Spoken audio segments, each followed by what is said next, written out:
This episode is brought to you by the House of Chanel. Join us for Chanel Connects, the Venice Biennale edition. We've taken up residence in Italy to introduce you to the artists, curators, thinkers, and makers behind the world's most important exhibition of contemporary art. Guests include actress Vicky Krieps. I've been trying to push myself to a place where I let go. Artist Julien Creuset. My studio looked like a secret kitchen. And renowned gallerist Sadie Coles. The main thing is to keep your ears open. Listen to Chanel Connects on Chanel.com or wherever you get your podcasts. Hi, Ben Davis here to introduce this re-air of a favorite Art Angle episode from earlier this year. My interview with the theorist Anna Kornbluh. Her book, Immediacy, fired my imagination when it came out in the spring. I was glad to talk to her, and I've been thinking about this conversation ever since.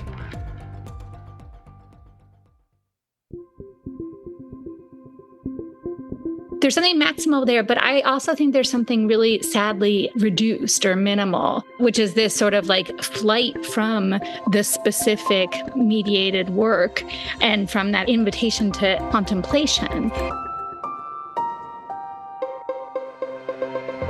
I'm Ben Davis, and this is The Art Angle, a podcast from ArtNet News. There's so much culture now that it definitely can be hard just to keep up, let alone to think about it all as a whole. But that only makes the effort to find perspective more important. It's not always clear when you're in the thick of it, but almost certainly when people in the future look back, they will see more clearly than we do the common concerns beneath the fragmented surface of the culture of the 2020s. The literary scholar Anna Kornbluh has an idea about all this. She argues that what characterizes the art of the now might be, in fact, a particular hunger for now-ness. Her book, published this year by Verso, is called Immediacy, or The Style of Too Late Capitalism. Across a broad array of culture, both high and low, Kornbluh tracks, as she writes, immediacy as a master category for making sense of 21st century cultural production. She shows how the drive towards immediacy can help explain a vast array of developments and asks why. It's a thin but challenging book. Immediacy was my pick for our summer reading list, and I'm not the only one who has found it useful.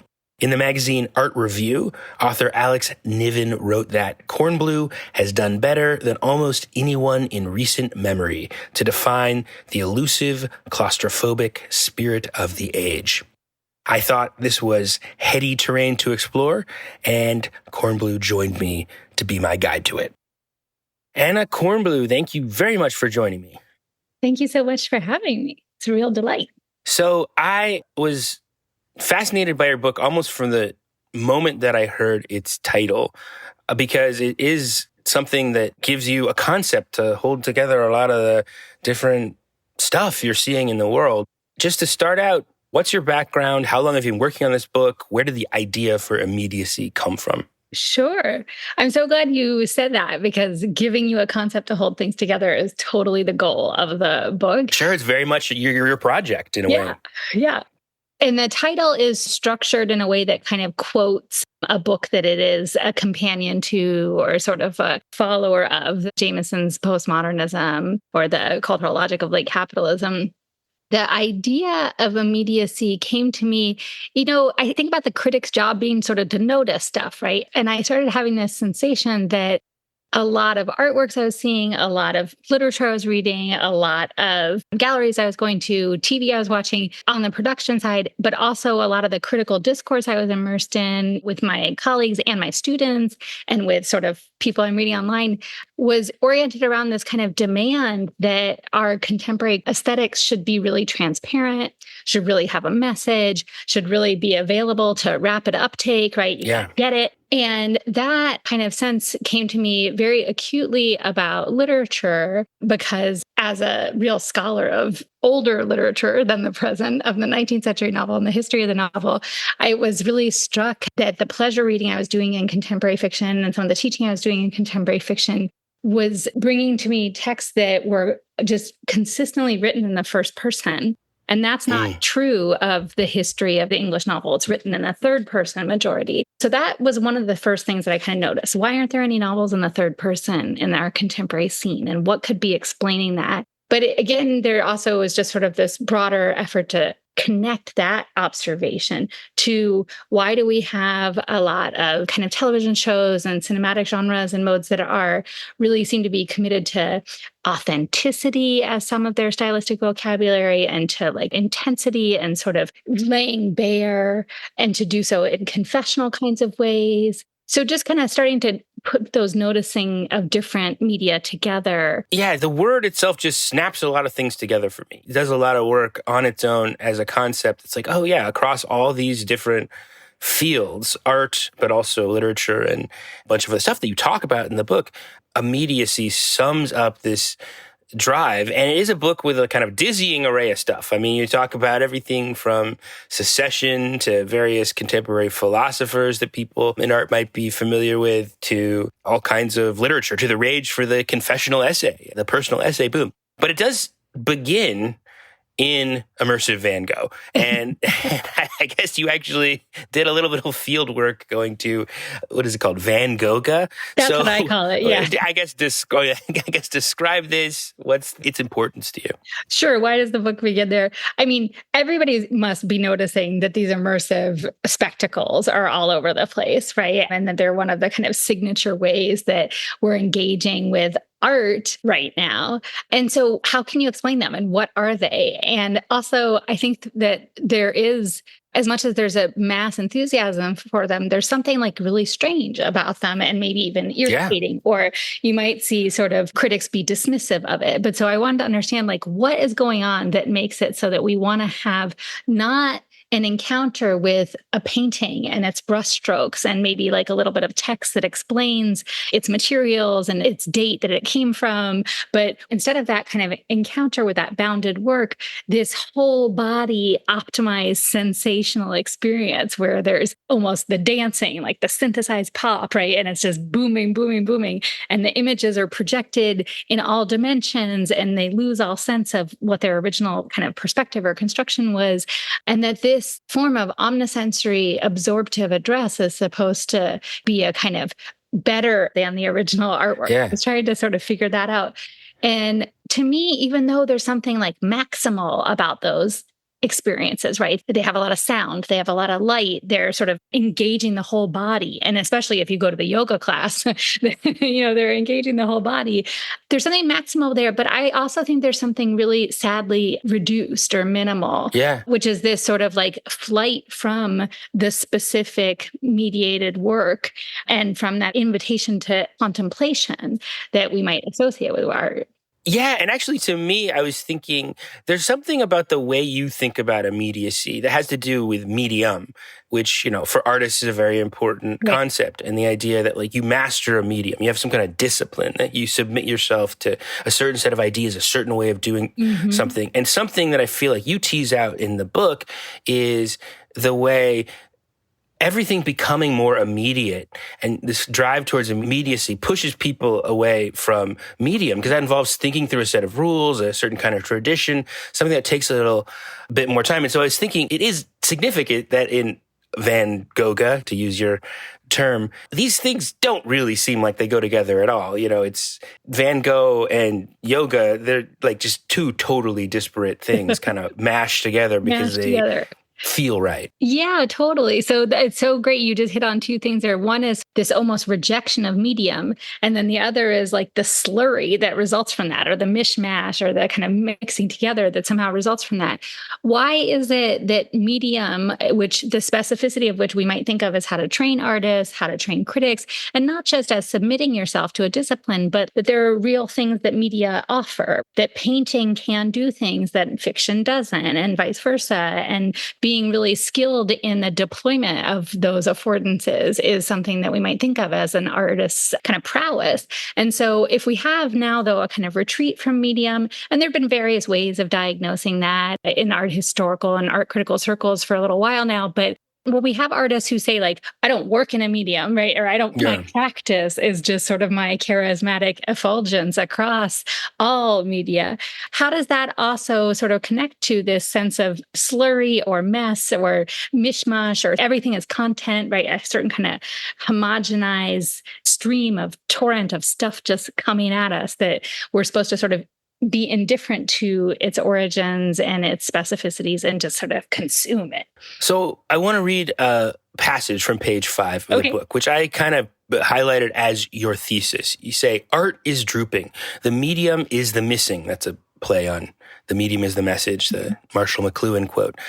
Conventionally, art takes up a discernible medium and takes creative distance from ordinary communication or banal functionality, making an appeal to the senses that reroutes common sense. A painting isn't an efficient way to send a message or achieve a goal, but beholding its inefficient indirection can stimulate thought.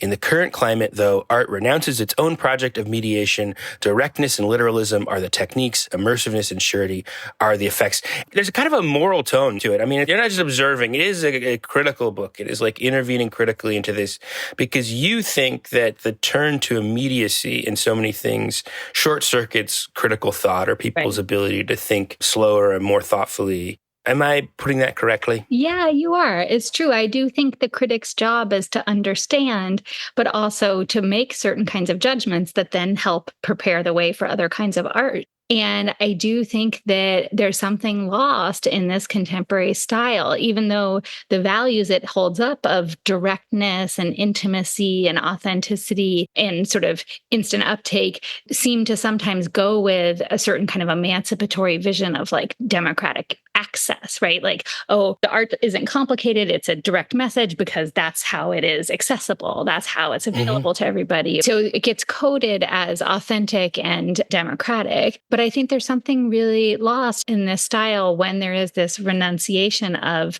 opacity or slowness, when there is a renunciation of metaphor, when everything is supposed to be instant uptake and direct message. That is a kind of imperative that comes from economic and political structures in our life that it would be good if art could help us kind of take some distance from rather than just replicate. Yeah, I want to get to the economic structures in a second, because I think that's an extraordinary thing about your argument. I just wanted to say something your book helped me think about that I've been thinking about. It just comes up in writing about arts and culture for a popular audience, is the category of topicality, of like relevance, that like you can't just write about art. It has to be relevant to the moment. It's to deliver a message that's going to connect with the audience like right now. And that just self-selects for certain kinds of art practices, artworks, you know, street art that just delivers a very clear graphic depiction of something that's happening in the news is a news story that connects with people immediately in a way that a painting from 100 years ago isn't. And it does feel like just the dynamics of the present crush us into the now in a way that your book helped me think about. Yeah. And I think it's really complicated and hard because a painting from 100 years ago does have things to say to the now. And maybe a teacher's job or a critic's job is to help us make those connections. And I don't think the demand for sort of relevance or connectivity itself, connective fabric, is the wrong thing. But it's the speed with which that connection is supposed to happen. It's the literalism with which that connection is supposed to happen. And it is the kind of rapid exchange of the artist is sending their message and they're telegraphing their politics, and the audience is getting it because they have to like have their hot take on it so that they can put it on their Instagram and circulate it. And then Arnett has to cover it fast and has to respond fast. And you got to get to the latest show, but because criticism is preempted by whatever people are posting on their Instagram of it. So there's a whole kind of ecology and economy of speed and reflexivity that doesn't allow for kind of processing and contemplation or sort of more complicated ways of connecting. The painting from 100 years ago does have something to say to us past now, but you have to tease that out. You have to consider it. And that requires also thinking about context and bringing stuff into the picture. It's not just available to scroll culture where I look at it and I know instantly. Swipe left. I'm curious, you're from the academic side of things. Do you see some of those same pressures in that world? Oh, totally. I mean, my scholarly expertise is in 19th century literature, and I teach big classes in literature from the 18th century. And I also work on a topic called strategic presentism, ways of thinking about connecting the past to the present, ways of revealing what is not so foreign about the 19th century or even the 18th century to the 21st. I think that those pressures are real. I think that they have to do with a certain kind of cultural disregard for the past, but they have more to do with the fact that the past isn't transparently meaningful. It takes a little bit of research or a little bit of learning or a little bit of processing time to know, oh gosh, in the 19th century, they really were sort of inventing liberal democracy and they really were sort of inventing global capitalism and imperial relations. And there is so much about how people lived their lives and made meaning in the 19th century that really bears on now, but it takes time. That bearing isn't a tweet. It's not evident in the 21st century in the same way. So I think that those pressures of like, how do you do that connective work? That's what you need a slow classroom experience for. That's what you need background homework for. There's attention span issues, but there's also time issues for students. You know, they're working jobs. We have defunded higher education, so the students are more in debt. So time they can afford to spend on their learning is limited. All of those amount to pressures where that demand for relevance, topicality, instant guarantee that I know what this is, I got it, let's move on. Those are very evident in higher education, not just our world for sure. It's too bad I romanticize the room for thinking that scholars have, and it's sort of painful to read about that sort of collapsing space. Your book, as you already mentioned, is very inspired by another book by the literary thinker Frederick Jameson, Postmodernism, The Cultural Logic of Late Capitalism, which if people know the term postmodernism, it's one of the big well springs of interest, one of the books that gave people a way to think about that term that meant more than just weird stuff that happened after 1960. Right. I always like to remind people that it began as a lecture at the Whitney Museum in 1982. And, art has a hand in this. It's right there in your title, which is Immediacy or the Style of Too Late Capitalism. Mm-hmm. So I guess maybe for people who don't know, what is the core of Jameson's argument about postmodernism that interests you? Because you're updating that. Right. So there are a couple things. There's the form of the argument, which is to go across different media and to sort of say there is such a thing as kind of a monoculture in a way. And to say also that there are distinctive historical phases of or transformations in that monoculture. So that it's possible to say about 1960s art, this really isn't modernism anymore. And then especially about 1970s and 1980s art and literature and architectural forms. So something is different. And so what is that? And then there's the method, which he, as a Marxist and dialectical cultural critic, wants to correlate those aesthetic shifts and styles and modes and genres to their kind of underlying economic base and the historical and social relations that they modulate. And for him, the explanation for sort of no longer being in modernism, there's an aesthetic way of describing what that looks like, pastiche and irony and intertextuality and the kind of playful mixing of different things that we associate as postmodernism's kind of irreverence and lack of discipline and like the Greek columns that are on like a metal, form building. And but there's also a set of economic conditions that he's thinking that those are reflecting, which have to do with globalization, the rise of multinational corporations, and the kind of what he follows with and is articulated with David Harvey as a kind of compression of time and space, right? So that if you have global companies and global treaties and a global flow of commerce and one world economy, that there's a certain sense of proximity of things that were formerly far away, a certain sense of kind of rapid or speeded up kind of intimacy of things that formerly took a long time. And there are shipping technological innovations and so on behind this too.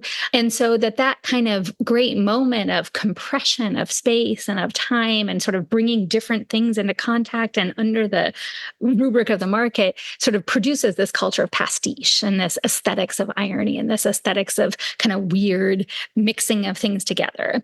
Yeah, that's what's so exciting about his argument is that, there are these new cultural structures that are based on, physical infrastructure transformations. Right. Like people are getting exposed to more cultures. Right. So you have more music that calls on world cultures in a way that wasn't true before, but that also produces new mental structures that then are both connected to that, independent of that. And it's a way of kind of saying that artists don't work in a vacuum, and that one way you can read art or look at art is in relationship to what it tells you about the changing conditions of production. Absolutely. How people live in the world. It's hard to make sense of globalization. It's hard to make sense of the world market or to think about international relations, and that you as a producer of cultural texts like a painting or a poem or a song might be transmitting those out onto this global market. So what is the way that your style can help sort of reflect that heterogeneity and also help people make sense of it? And that's where he sort of sees this aesthetics of kind of just mixing and intertextuality and all the kinds of things that we associate with postmodernism's aesthetic repertoire come from, is that heterogeneous social experiment of global capitalism and the efforts to make sense of it critically and kind of just in terms of what he calls mapping, but also practically, right? That if you're somebody like Thomas Friedman and you're thinking about what is the order of international relations, the world is flat. What flatness is the real feature of postmodernism, right?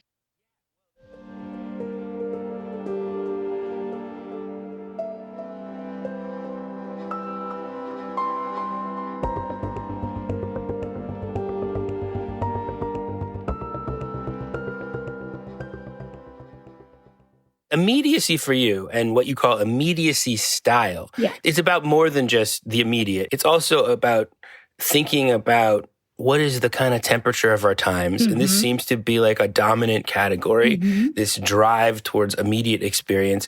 And that feels both connected to what he was talking about in the 80s and 90s and a little bit of a mutation, which you're linking to a mutation within or like new forms of economic life that have developed since then. Because like you're saying, one of Jameson's big category was flatness of affect, that everything was like irony with nothing behind it, that it was like quoting things, but there was no sense that there was an original. Right. And immediacy, I think there's still a lot of that out there, but then there is a demand for authenticity, directness, that's very much a turn towards authenticity. And I think you're one of a number of people who are trying to like name some kind of new way that things feel. Right. So what is that transition and, what's the underlying economic thing that you see as pushing us in that direction? So definitely, I think we're not still in postmodernism. I think Jameson thinks that. I think lots of critics think that. So what is this new thing? What is the same about postmodernism, but what is different? And what would be the ways we could explain it?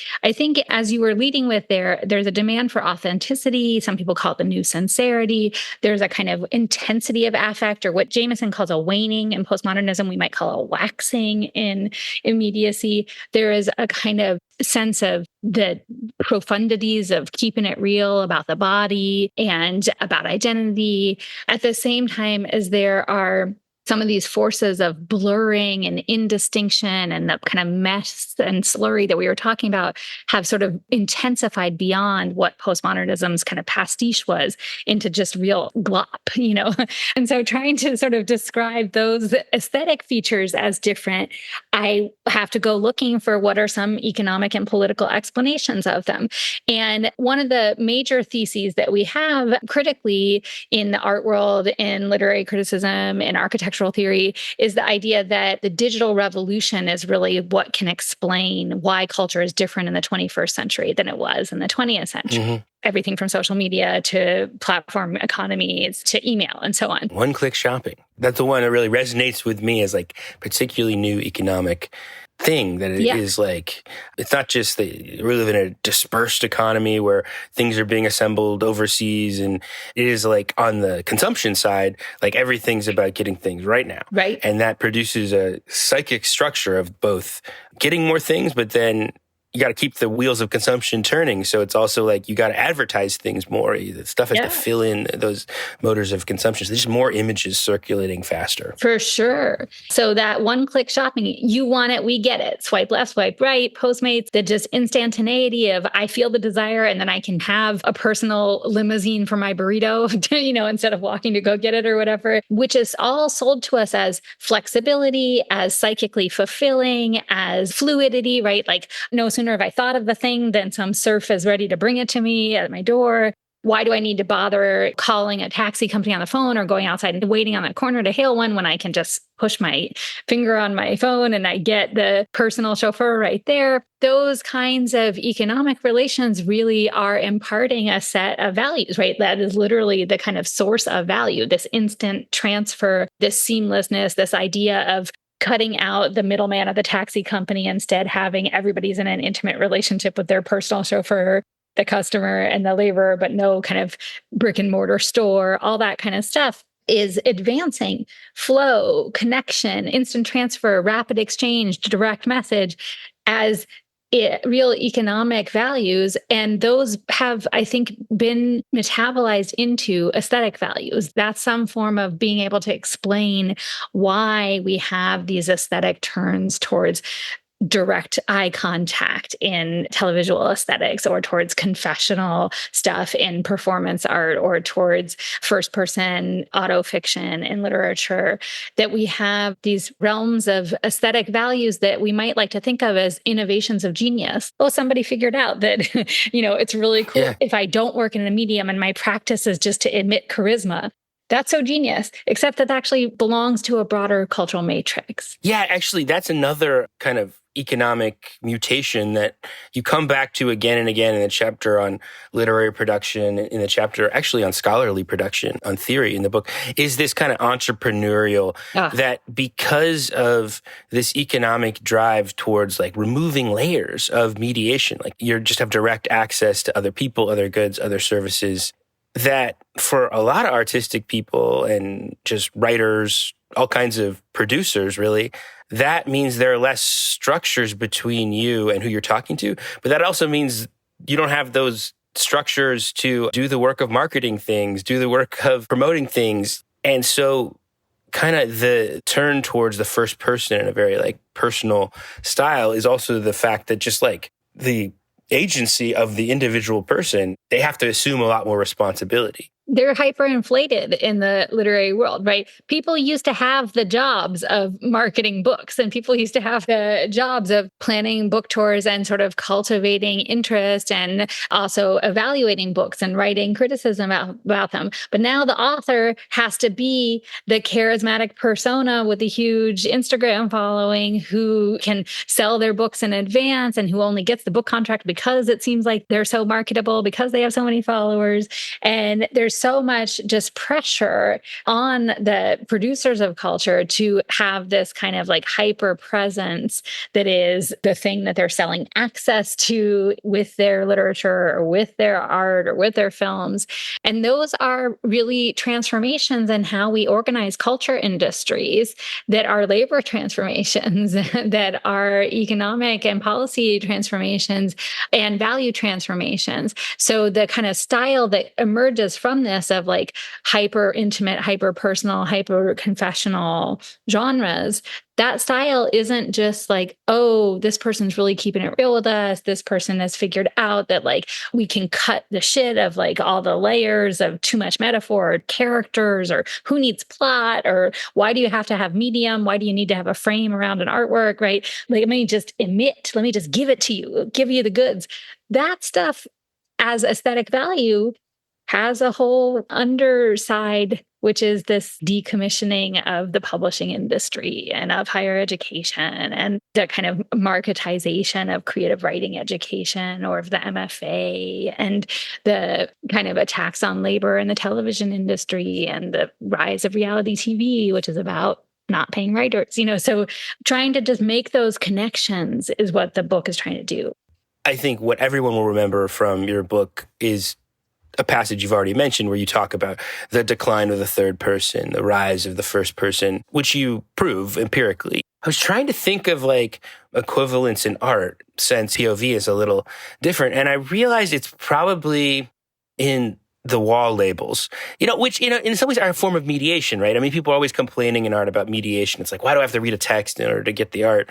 But it is also true that a lot of the wall labels just kind of tell you what the meaning is. Mm-hmm. And specifically, I think, tell you the personal story of the artist. Like, it is all the meaning routed through the biography of the artist right there. So that becomes kind of what you're consuming. Like in Hannah Gadsby's anti-Picasso show, pieces on the wall were literally just words saying, I wanted my story to be heard, which is her, and as a quote from her show and so on. But this idea that you shouldn't have the little interpretive device and that layer of mediation of the expert curator providing you context on materials and background and some kind of questions to think about, but instead just transmitting to you the instant message of the thing, hear my story, or the reduction of things to story even. Like, I have mixed feelings about it because, I'm a writer, so I defend mediation. Like, I think it's good there are wall labels that, like, not everybody knows who Picasso is or knows his story or knows why people might like or dislike Picasso. So I think it's good there's interpretation.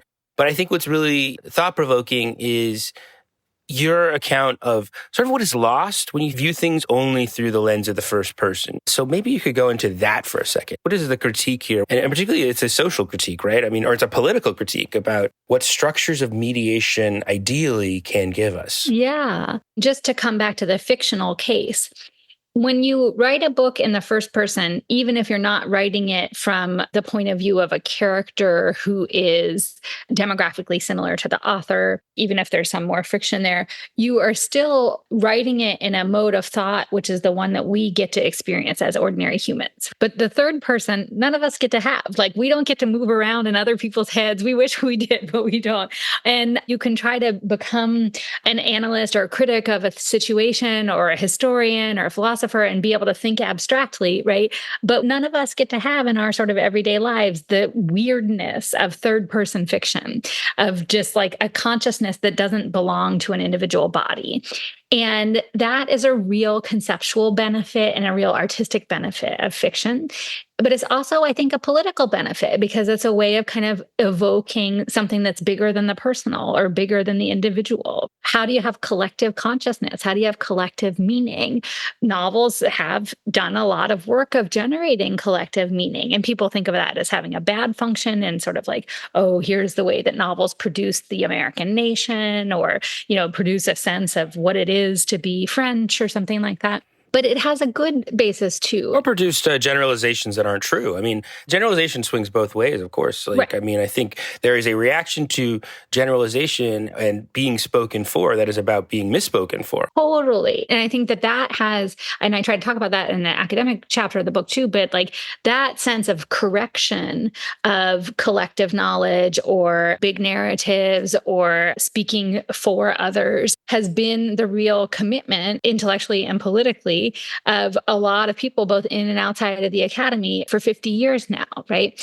And the question is sort of like, has that been an overcorrection? Has there been a real loss of some ability to legitimately speak for other people, which is some condition of solidarity sometimes, right? Is some condition of collective sovereignty sometimes, that there is a massing of interest and there's an ability to represent what the collective good might be or what the collective plan should be, what the common fabric is, what the common held meanings and truth are.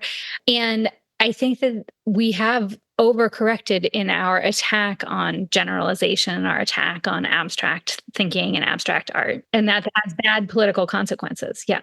Yeah, so if I could sum up, it's basically like your argument is that the relentless focus on immediacy, which comes in some ways, or at least chimes with, is useful for this underlying economic structure of like the entrepreneurial self, the hustle culture, of immediate consumption, that sort of uncritically consumed in art and literature and in philosophy, this uncritical focus on immediate experience is the only thing that matters, has the political effect of kind of isolating us and making sure that everybody's just an atom and that art doesn't help us move beyond that. Right. that we just sort of have this ecstatic revelry about the ineffability and the unrelatability or unbridgeability of everybody's singular essence and singular experience. And everybody's just sort of supposed to replicate it, right? Like everybody should write a memoir, for instance. That's one of the things that, I position next to the decline of the third person is the absolute explosive growth of memoir as a literary genre. But again, thinking about this also in terms of confessional video aesthetics or charismatic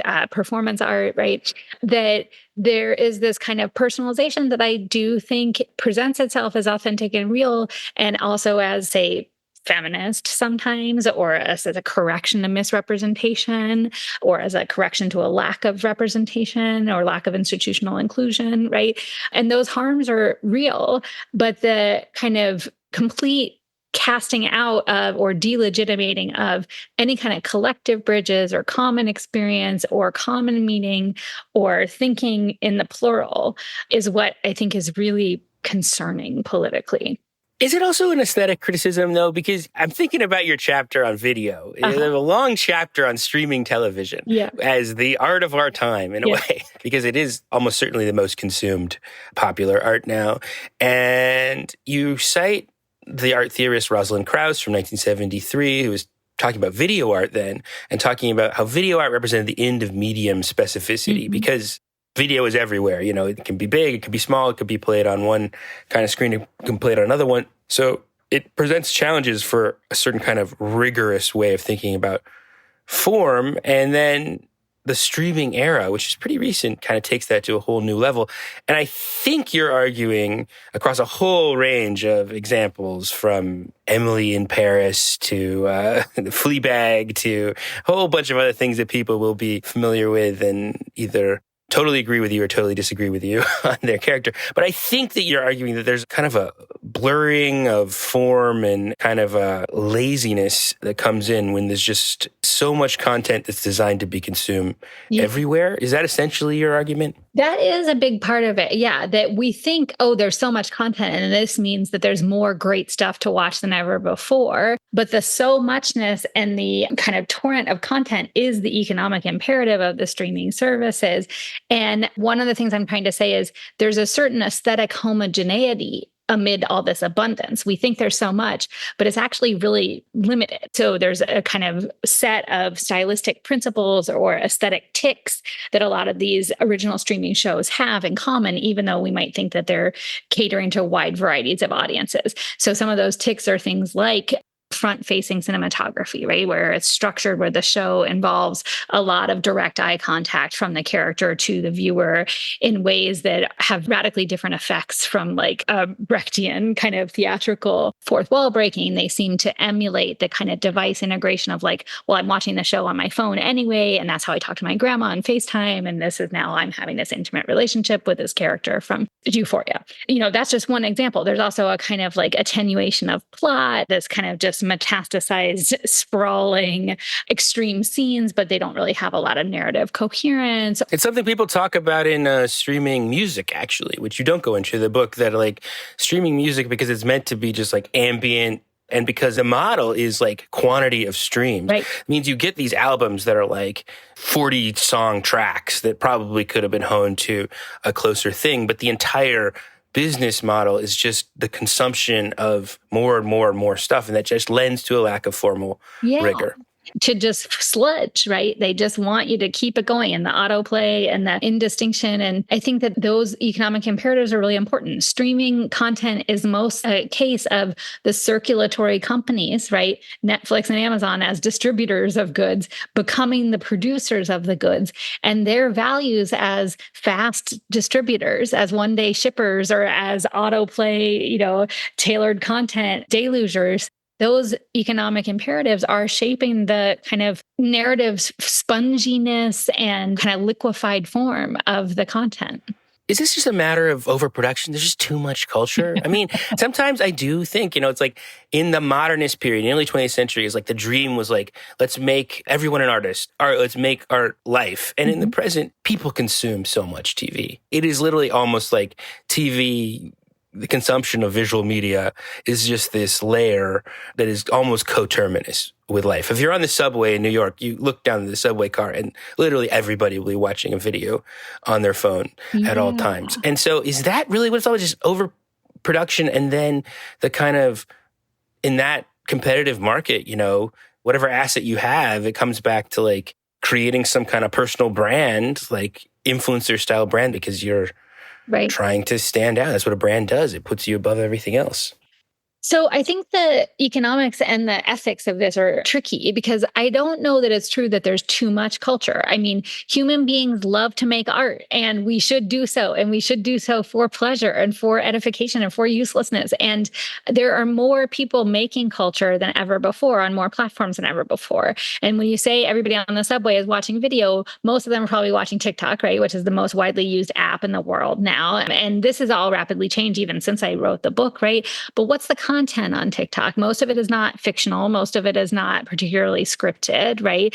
It is in, again, this kind of register of authentic experiential presentation. And what are we getting there if everybody has this pressure to divulge, to constitute their base and build up their platform by self-abnegation or also by hysterical overwork, right? If you watch like book talkers, right, they are like stressed about like not being able to read enough books to be able to keep up with their following, but they have to generate videos so that they can get, you know. I don't believe they read all those books. Yeah. I just don't believe it. I just think that it's not that there's too much culture. It's that the culture is being produced in perilous economic ways that have emptied out the kind of value in the production process where there should be writers and there should be education. And the individuals who are making the TikToks should have been a little bit familiar with the history of ideas and the history of art and the history of cooking so that they can have something valuable to contribute. But those require investments in how we make ourselves up. They require investments in institutions like elementary schools and investments in the art world and in expertise and in knowledge and in the time, you know, to go back to my students not having time to read because they're working job, in the time to learn and the freedom to learn. So I think that it could be easy to say there's too much culture, but I think there's too much culture being made in shitty conditions. We need better economic conditions for making culture. I wanted to end with a little bit of a positive example because it can be it can be very bleak to think about the contemporary conditions of cultural production. And you do end with a bunch of things that you think do a little bit of positive mediation work. You mentioned Colson Whitehead, the novelist. You mentioned Secession, the TV show. But in the art realm, you mentioned the work by the Canadian photographer Edward Bratansky, these manufactured landscapes. So I thought, what do you find interesting about that project? And introduce it if people don't know what it is. Sure. So he is Canadian. He is known for very large format, large scale landscapes of natural terrain, but also of unnatural terrain. So like oil refineries, say, or major factories and major dams. So great feats of engineering and infrastructure, but great kind of monuments and integuments of petroculture. And people don't like the photographs because they don't tend to have human subjects in them. They're very impersonal. I think critics don't like that and consumers don't like that. And because they cost money to make, like achieving this kind of scale often means that he's like photographing from a helicopter. Yeah, scale is very important to you. Scale I noticed is super important to me. Yeah. Seeing these individually, not just seeing them on your computer screen, make the image sculptural, so to speak, because level of detail is so. In order to have the effect that's kind of like you look at these and feel like this is giving me a sense of just this vast scale of human impact on the earth. They're meant to be seen up close. And that is not something that's available to you in your ordinary life when you're just driving around in your car. What is the impact of car culture on the Earth's surface? What is the impact of petrochemical refining on the prospects for the survivability of the species, right? And I think that the scale at which he takes these is meant to sort of completely counter what's experienceable or what is immediately accessible. The fact that they require resources to produce, because it's trying to give us access to a kind of thought that isn't immediately accessible or perceptible. It's impersonal. It's not personal.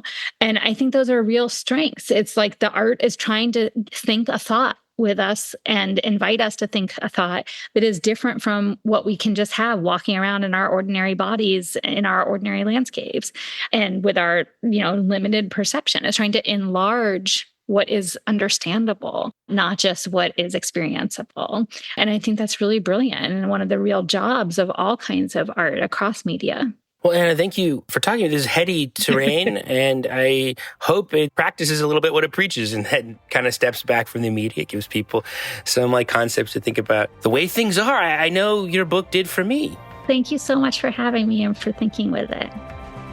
That's it for this week's episode. If you like what you've heard, you can subscribe to the show on Apple Podcasts, Spotify, or wherever else you get your podcasts. Also, please take a moment to rate and review The Art Angle. It helps other listeners discover what we're doing. The Art Angle is produced by Sonia Manalili and Caroline Goldstein. Thanks for listening, and see you next week.